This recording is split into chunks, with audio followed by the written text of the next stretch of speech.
তোমাদের আগে অনেকেই এখানে গুপ্তধনের সন্ধানে এসেছিল, কিন্তু তাদের অতিরিক্ত লোভ ও নিষেধ সত্ত্বেও এটা স্পর্শ করায় তারা আমার হাতে থেকে কেউ বেঁচে ফিরতে পারেনি।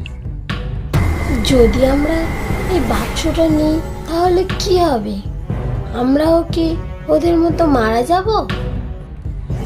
তোমাদের যেটা ভালো মনে হবে তোমরা সেটাই করতে পারো, কিন্তু এটা তোমরা সব সময় মনে রাখবে, প্রতিটি রহস্য সব সময় সমাধান করা সঠিক নয়। বরুণ চকচকে বাক্সের দিকে একবার তাকায় এবং একবার শালিনীর দিকে তাকায়।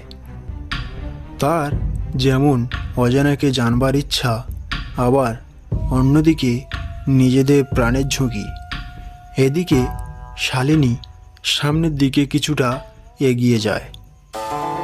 আমরা জানি না এটার মধ্যে কি আছে, কিন্তু আমার মনে হয় এটা না নেওয়াই ভালো। তুই কি বলিস দাদা? ঠিক বলেছিস, কিছু কিছু রহস্য সমাধান না করাই ভালো। তোমরা সঠিক সিদ্ধান্তই নিয়েছ। এর আগে যারা যারা মন্দিরে এসেছিল তারা তোমাদের মতো এত নির্লোভ ছিল না। তোমরা এখন মুক্ত, তোমাদের ভবিষ্যৎ উজ্জ্বল হোক।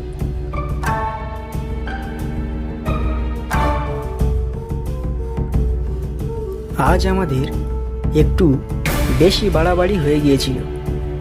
আমি তো ভেবেছিলাম আজ আমরা শেষ।